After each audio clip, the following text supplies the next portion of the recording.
No, this is where the award should go. I know. You're right. You're right. He's here, right? He's working hard today. I'm Jamie Arenal. It's Kyle Brandt, Peter Stragan, Jason McCourty. It's a lot of movement in the show today with beautiful curtains because we're doing something special. Big morning on GMFB. We've been revealing the finalists for all the top regular season awards. The winners will be announced at NFL Honors presented by Invisalign on February 9th. So far, we've revealed Coach of the Year, Offensive and Defensive Rookies of the Year, Assistant Coach of the Year, and now here are the finalists for AP Offensive Player of the Year, presented by Microsoft Surface.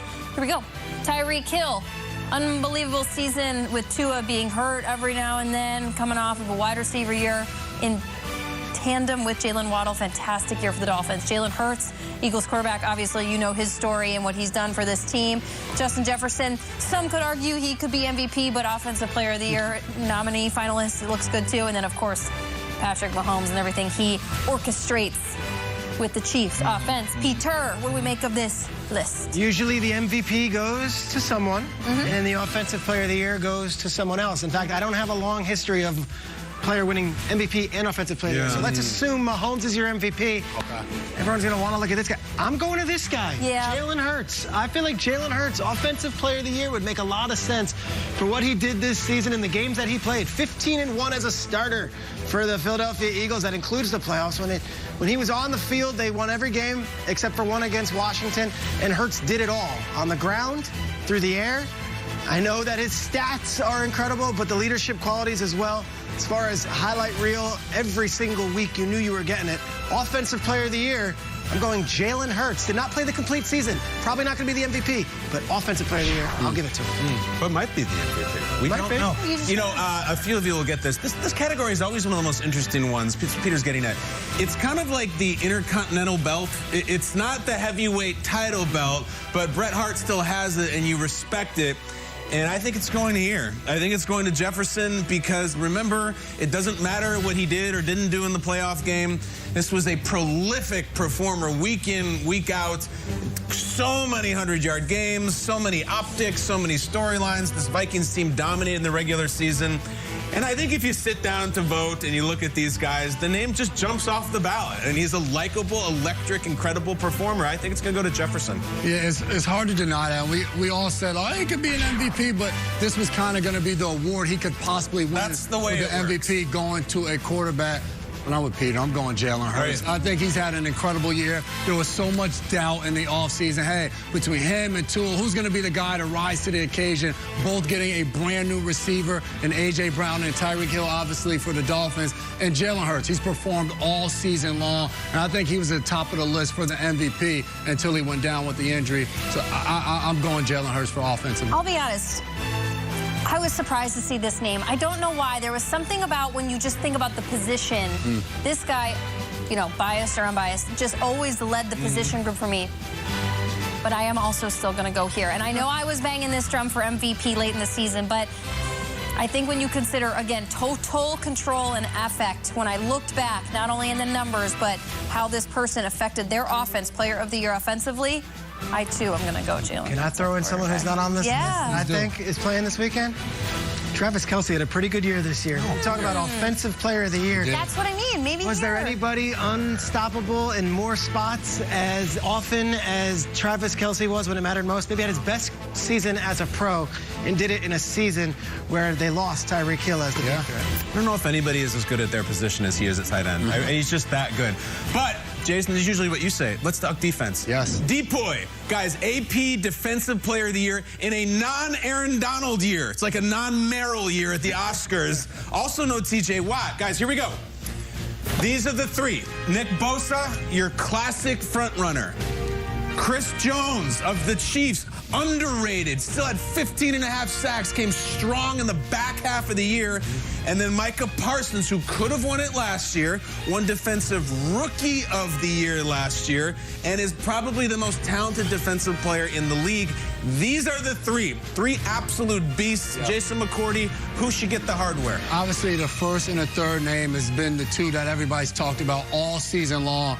I'm looking at this guy, Okay. Chris Jones, 15.5 sacks this season from the interior, and he's dominant. Whoever's aligned across from, whether it's a center, whether it's a guard, they know it's going to be a long day when Chris Jones is there. And he also moves around that defensive line. I think he's a leader there. I love his voice when he goes to talk. Such a big guy. Yeah. And you guys know he doesn't have a playoff sack yet in his career. Still doesn't have a playoff sack, and obviously regular season award, but he'll be playing this week, and I want to see what he does. Attempting to go 2 for 2 in my defensive picks of the year. I could get Aiden Hutchinson. I picked Nick Bosa as well. Nick Bosa on an absolutely stacked defense still was like the highlighted guy. He would do things, unbelievably nasty things to offenses. We were like, my God, who what? Oh, of course, it was Nick Bosa. He had an unbelievable year. This defense, I know, is talented. You could say, like, oh, he's really got a job. I still think Nick Bosa is the guy that led the league again, week 1 to the very end, and the votes come in the day after the regular season ends. Nick Bosa is the guy. Peter, do you think there'll be a gasp in the auditorium if a name other than Bosa is read? I think so, and I'm going to make the case for one. It's not the who's the sack leader award. Right, it's not. Who's the best defensive player in football? Who's the guy that you have to game plan against? If there's a knock on Nick Bosa, it's that Talanoa Hufanga is behind him. Freddie Warner's behind him. He's got Eric Armstead next to him. He had an amazing season, led the league in sacks. He'll win this award. I could see it. But gosh, Micah Parsons, how do you prepare for him? He did it all. Did it all from the defensive line position. Did it all from linebacker. Did it all from defensive back when they needed to. Micah Parsons is the most dynamic player in football because he is a positionless defensive player. I believe Nick Bosa will win this award and deserves it wholeheartedly. I also would say there's an argument to be made for the guy that didn't just lead the league in sacks. We do that every year. Who had the most sacks? I know. No, I think Micah Parsons put on quite a performance this season and did it from a variety of positions for Dallas. Peter, it's a good take. Jamie, what on earth do we have next? This is very exciting. It's a thrill. Here are the finalists for AP Comeback Player of the Year. Saquon Barkley, Christian McCaffrey, and Geno Smith. It's a great list. Great stories. That's kind of the beauty, I think, of one of my favorite awards as Comeback Player of the Year, is the stories behind these guys. And oftentimes, there was an expectation, there was a ceiling, there had to have been a drop-off. And then here they come climbing up again. The McCaffrey name in the middle there is fascinating because it involves a trade mid-season and what he has come on to do for the San Francisco offense. But then Geno Smith going undefeated against teams that had signed him previously as a quarterback this season. And then, of course, a classic up top. Really a guy that people had written off with the New York Giants. This is a really special list, Kyle. What do you think? Memories from NFL Honors Past. I was on the red carpet with Christian, and he was up that year for Offensive Player of the Year, and he had just done 1,000 and 1,000. And I'm talking to him off the air, and I go, "You're going to take this home, right?" He goes, "I never win any awards. I guarantee I won't win." I go, "What do you mean?" He goes, "I didn't win the Heisman. I won the Doug Walker. There's always somebody beats me out." Sure enough, even though he did 1,000 and 1,000, he lost to Michael Thomas, who had the all-time receptions record. Did not win. I'm going to say it right now. McCaffrey also doesn't win this one. Bummer. Kristen, I love you. You might win the Super Bowl, but I think this one's actually going to go Geno Smith. Yeah, you know, for years, it's who came back from the most catastrophic injury and played well. And then Ryan Tannehill won it a few years ago with the Titans, and it was like he resurrected his career. I think Geno's the pick as well. I think Geno Smith, on his 4th one-year contract with the Seattle Seahawks, Geno Smith, a guy who's 32 years old and has bounced around the league and has just been waiting for an opportunity to get back under center as a QB1, to take his team to the playoffs and to win so many key games throughout this season.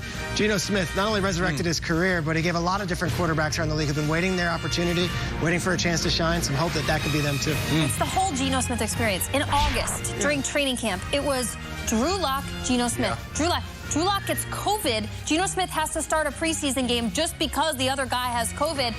And he ran away with it. Pete Carroll told us in Germany that, like, I wanted it to be a tried and true competition until week 1. But Geno Smith took that job and he never looked back. I think it's a fantastic story. I just love this for Geno Smith. I'm right with you, Kyle. Love Christian McCaffrey. 49ers are just so good. There's weapons everywhere. It's between Geno and Saquon. I love Saquon. I love his story. I remember we talked about him early in the season. He was on the podcast, and he was like, screw everybody. I'm going to go crazy. And he did that this year. A Giants team that nobody expected to be where they were by the end of the season. And a lot of that was on the back of Saquon Barkley, especially the way he started the season off. Towards the end, they had to start to spread the ball around and get it to other guys. But Saquon Barkley, so fun to watch his rookie year, second year, and seeing him look like that guy guy again this year was just tremendous to see. These great names, really fun to talk about guys, just to look at their body of work from the regular season and not like pick apart what's happening this weekend. Yeah. This is just really fun. Really great stories all around. All the winners will be announced at NFL Honors presented by Invisalign. Kelly Clarkson will be your host live 9 p.m. Eastern on Thursday, February 9th on NBC, simulcast on Peacock and NFL Network as well. Enjoy the show then, but still have some things to keep up with from now until February 9th and on to the Super Bowl. Rap sheet, Patrick Mahomes, the ankle. What is happening? What is happening since the last time we talked to you about this 44 minutes ago? It is a high ankle sprain for Patrick Mahomes, and all eyes are going to be today at the Chiefs practice. Is Mahomes going to go? Now, I would expect him to be limited at absolute best. There is obviously a chance that he is not able to practice. The main thing for Mahomes is just healing and rehab, making sure that he keeps off his ankle as much as possible. This is something that, obviously, a high ankle sprain is usually 4 to 6 weeks, generally a long-range injury. He's going to try to go at an unbelievably quick clip. I expect him to do it, but he is not going to be 100%. We'll see how close he ends up getting. Meanwhile, the coaching world, Dan Quinn is in Arizona today. Actually flew in last night. Expected to have a second interview there. So that is on the docket for the Arizona Cardinals today. On Thursday, they have Sean Payton in as their first interview. So obviously that is something to take note of as well. In Houston, Ejiro Evero, the Broncos defensive coordinator, and Giants OC Mike Kafka, also in Houston for second interviews today. Awesome. Ian, thank you very much. We appreciate all that you do. Yeah, fist pump out of Peter Schrager with all that intel. I'm rooting for Kafka. I like that guy. Yeah, I was going to say Kafka, not on the list for assistant coach of the year. But not get an assistant coach of the year finalist. I thought he was amazing for the job. Could get a job out of it, though. All right, still to come on Good Morning Football. Thanks, Rep Sheet. The announcement we've all been waiting for. Who's on the short list for MVP finalists of the year? We will reveal their names later on, Kyle. If it's Mahomes again, does Paul Rudd give it to him?